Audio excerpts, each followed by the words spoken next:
Not today. Promised my wife I'd eat home for a change. Missed all the latest news. Uh-huh, and arguments. Well, see ya. Say hello to Kelly for me. Say, pardon me. Yeah? I'm looking for a joint of some sort around here called Scotty's. Can you tell me where it is? Yeah. I can tell you something else, too, mister. What's that? Don't let Kelly hear you call Scotty's a joint. Kelly? Who's Kelly? On the hill to the right. You can't miss it. Oh, and say hello to Kelly for me. Yeah, sure.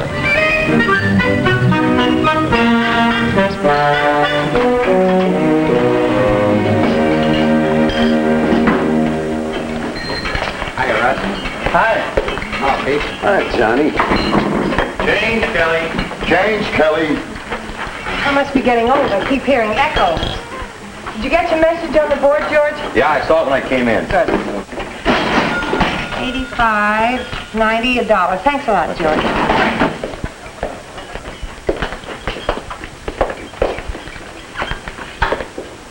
I'll bet you're Kelly. Well, you wouldn't want to bet with me. I happen to know. I might have guessed it. What'd you say? I was looking for a superintendent named Paul Todd. I was told I'd probably find him in here. Well, no, he's not here now, but he usually comes in about this time. Oh, well, I guess I'll wait then. All right. Could I trouble you for a cup of coffee? Trouble? I brought you some more coffee, Kelly. Oh, good. Hey, how about a cup of coffee, huh? Good and hot, easy on the cream, heavy on the sugar. No trouble at all. Russ, how about those twins of yours? I've been saving a page one spot for the news, you know. Any day now. Hey, Bill. Yeah. What's all this about? Oh, well, that's all I know about it, just what it says there. Hey, you got a cigarette? Oh, thanks. I understand they've already had a program on steel, one on automobiles, now it's railroads. That I want to see. Well, thanks, Pete. Well, why not? After all, what's more important to the welfare of people and business than the railroads? Sure, but how can they tell the story of the railroads in one program? Maybe it was 6, but one? I've been talking railroading to my wife for 20 years. I haven't repeated myself once. Not funny? Not funny. Well, what's so hard? I got all they need for a TV show. Look, every hour, 1,000 trains leave somewhere for somewhere. 4,500 carloads of freight are shipped. 4,500 are received. 15,000 railway express shipments are handled. 1,300,000 pounds of U.S. mail. Yeah, every hour. Scotty, you and your facts and figures. Yeah, well, it comes easy after listening to you guys for 15 years. Here you are. Oh, thank you. Say, what's all the fuss about? Fuss? What fuss? You never rode this. Well, you mean it's always like this in here? I have to write. This. You should be here when they start discussing baseball. Or better yet, Congress. Like I was telling my brother-in-law from Detroit. Oh, I forgot your spoon. Back on track 1, boys. Like I was telling my brother-in-law from Detroit. Sure, I said, automobiles are mighty important. But how would they make them if it wasn't for the tons of steel the railroads hauled to your factory? Yeah, 25,000 tons a day, along with 450,000 square feet of plate glass, 900,000 pounds of copper, and... Oh, sorry, Russ. Why pick autos? Bill? Hey, Sonny. How would you make anything without railroads? Refrigerators, breakfast food, airplanes, you name it. Here you are. Tell me, don't you get tired of railroad talk in here all the time? No, I like it. Why? Oh, just curious. You see, I'm not a railroad man. Oh, not really. So maybe it's hard for me to swallow all this talk about how important railroads are. After all, almost everything I buy seems to be delivered to my house by truck. After it's first been hauled by railroads about 100 or 1,000 miles. Change, Kelly. Excuse me. Who's the city boy, Bill? Never saw him before. Maybe they ought to put a memory genius like Scotty on this TV show. Hey, how about that? Oh, he's only kidding, Scotty. Oh, no. Maybe some MC fella gets me up there and asks me questions about the railroads. Tries to stump me, see? Might be terrific. I'll take wrestling. Maybe they'll call me the human encyclopedia. Oh, brother.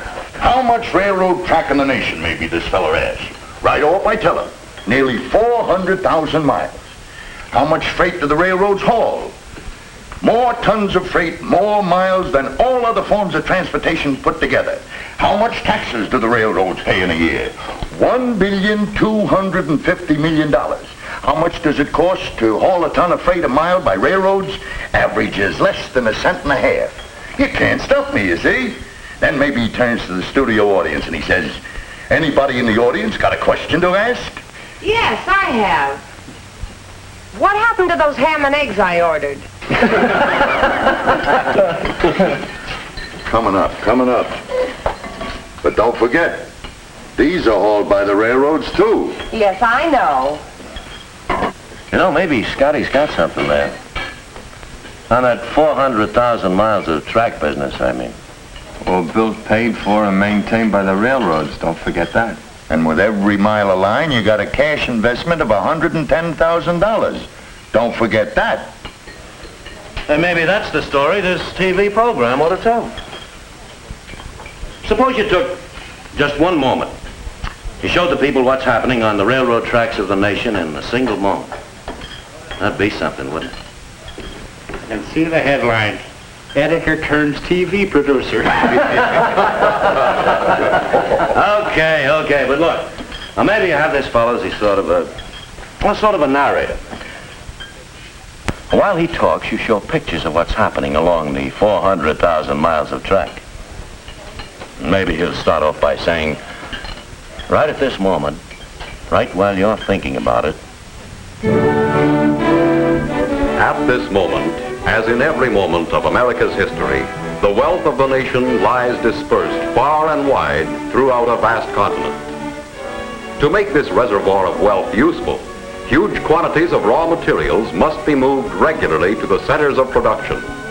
Finished goods must move freely to the marketplaces of the nation and the world.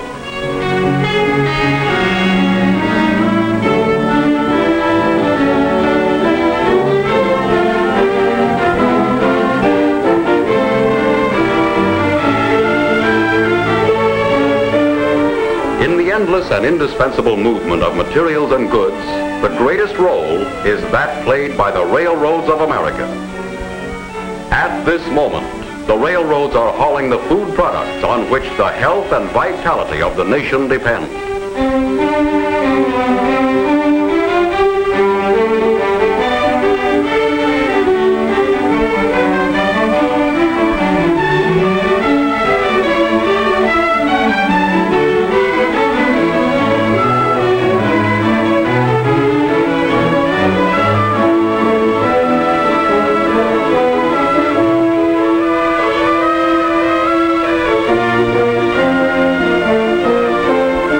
At this moment, the railroads are moving the endless variety of raw materials which the industries of the nation will refine, convert, fabricate, process, and manufacture.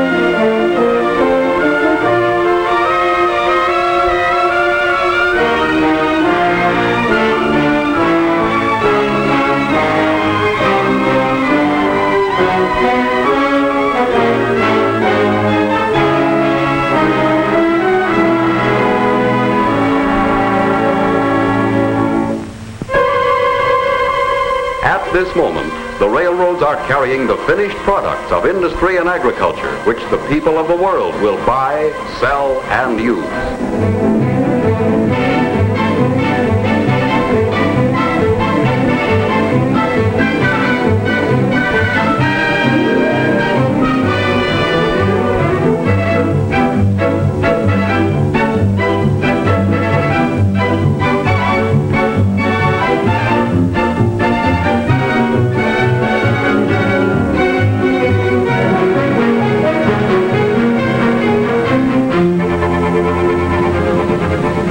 Today, as always, the welfare of the nation depends upon its railroads.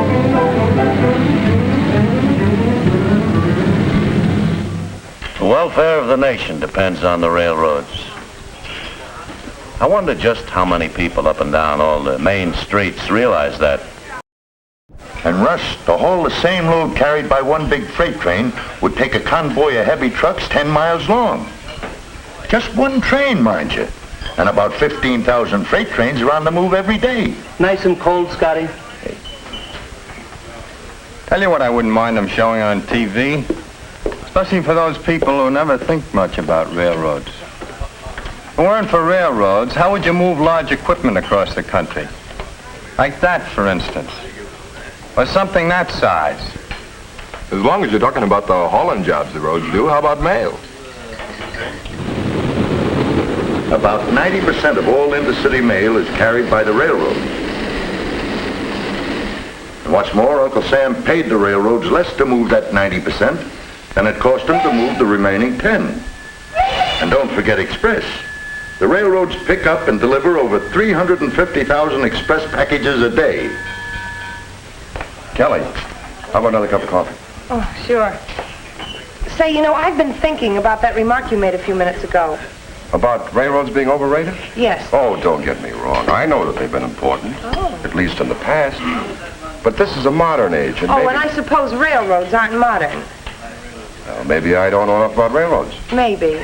You and a lot of other people. Pick it up, Kelly. Okay. Anyway, stick around. You might find it interesting. I will. You know, there's another story they could put on TV. See you later. So long, Pete. Yeah. About all the advances the railroads have made. Correction. are making all the time. At a cost of over $1 billion a year. And all their own dough. I mean, private capital. Today you've got more tonnage moving in a single train, faster movement of freight. Why? Why? A whole fistful of reasons. And I'll tell you one of them. Power. Take the new diesels. They've speeded up switching and train makeup operations. And at this moment, new diesel power is pulling greater tonnage trains than ever before. And pulling freight at passenger train speeds, too. Diesels are hauling 3/4 of the nation's rail traffic. And even newer types of power are being tested all the time. Right along with the new motive power, you can talk about the advances in air brakes. Added power made faster, heavier trains possible. Advances in air brakes make it practical. The force it takes to stop a freight train going 60 miles an hour would be enough to lift that whole train 10 stories in the air. That's a lot of force. How many people realize that with a simple movement of a single lever, an engineer can put that kind of force into action? With just one lever, he has complete and positive control of the longest and heaviest freight train on the steepest grade. Because of air brake improvements, even the fastest train loads of livestock or fragile merchandise can be brought smoothly and swiftly to a stop without injury or damage. But power and brakes are only part of the story. Why, today trains run with greater regularity and dependability, yet with greater safety than ever before, because of the big advances made in the signal systems. With today's modern systems, trains can automatically control signals behind them. Following trains get an immediate and clear picture of conditions ahead. The wayside signals are duplicated in locomotive cabs. Regardless of outside conditions, the engine man always has a clear vision of the signals which ride with him in the cab. Nowadays, two-way train traffic can move with greater speed and safety over single-track systems than ever before. Why?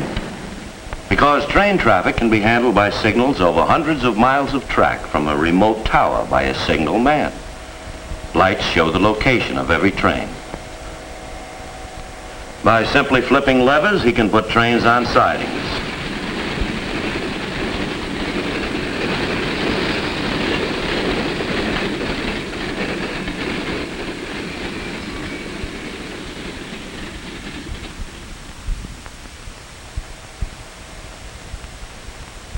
And allow others to move by in the opposite direction on the main line.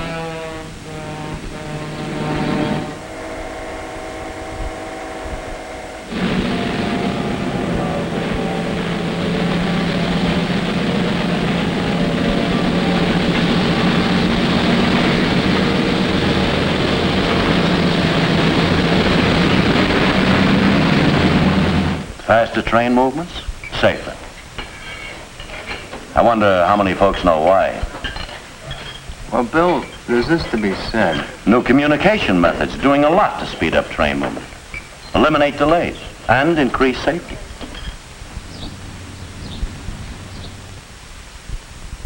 Okay, Dick. Flagman's back on.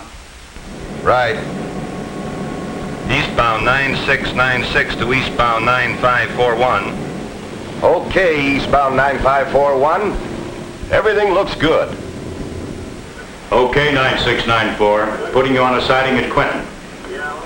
Conductor 9604 to Great Tower. Cattle on the track. Had to stop a mile south of Crook's Road. Just another example of modern methods the railroads use. You're right there, Bill. And what's Now, more... there's more to the story why freight shipments are moving faster today. Right at this moment. Improved systems for classifying cars. Freight cars can be classified at the rate of 1 every 12 seconds by a single operator in a tower. He pushes various speed selector buttons and retarders grip freight wheels with the exact amount of pressure to slow the car down to the speed the operator selects. It's a long story, the story of the advancing rails. I'll say it's a long story. Yeah, and it could go on, too, about rails, roadbeds, and routes. The new rails you have today are heavier, sturdier, and made of better metal. And the new roadbeds being put down. how much faster they're made, how much faster rails are being laid because of modern mechanized equipment. New rails, new road beds, new track laying methods, grades reduced, sharp curves eliminated, so that goods and people move more smoothly, safely, and faster than ever before. This TV program ought to have the story on modern passenger service.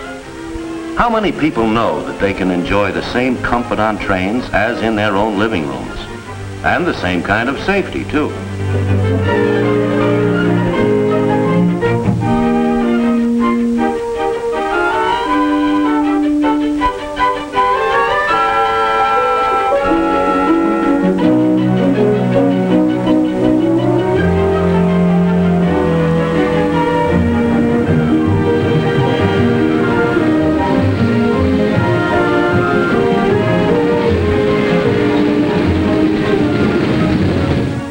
It would be a mighty interesting story on passenger service, believe me. Bill, telephone. Okay, Kelly, thanks. You know, they shouldn't forget the number of purchases the railroads make either. All the things it takes to give the public modern transportation service. How many items, Scotty? Oh, nearly 100,000 different items from manufacturers and suppliers in over 12,000 cities and towns. The bill amounts to almost $7 million a day. And that's all railroad dough. No subsidies, no tax money. Bill, shall I tell him you call him back? And I'll be right there. Any way you look at it, it's a tough story to tell in half an hour. And I don't envy the guy who's got the job. All right, Speedy. Say, I'm sorry about Paul Todd. He's usually here. Oh, that's quite all right. I enjoyed the wait. You know, maybe you ought to see this new TV show the boys have been talking about. You think it'll be any good? Yeah. Well, I sure hope so. I hope so, too. $25, $50 a dollar. Thanks a lot, and stop back again sometime. Well, thank you. I might surprise you and do just that.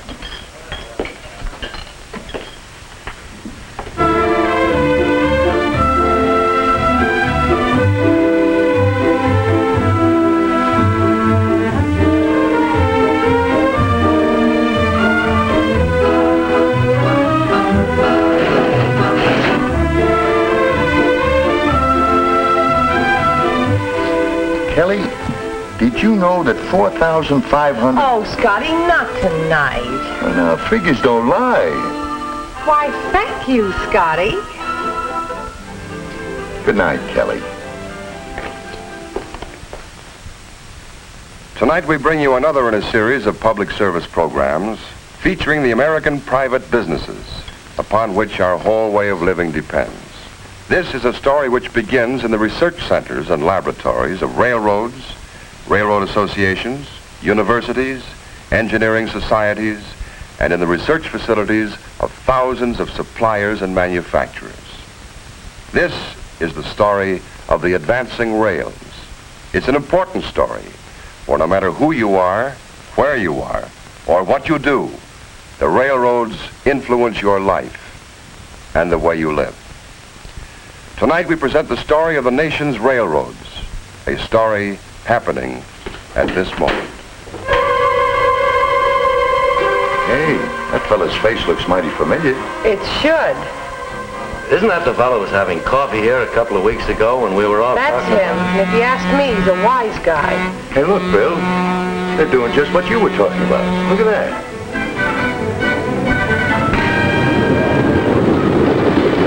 As a private business, the railroads welded a continent into a nation, help little shops become large factories, small towns become cities, linked every community with every other community.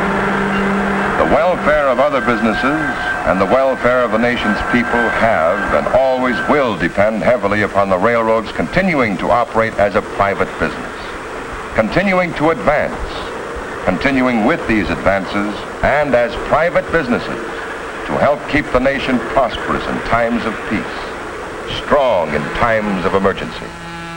Under a free and enterprising system of business operation, the railroads can serve you best at this moment and as they work on through every moment of every day and night.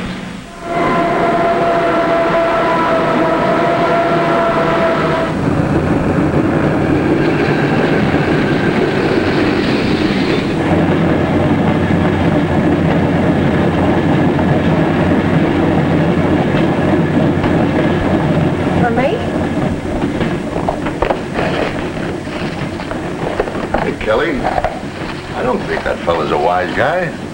That program's good. Kelly, I hope you find the TV program as good as I found your coffee and Irish advice. John O'Shea. Well, kind of a nice wise guy anyway.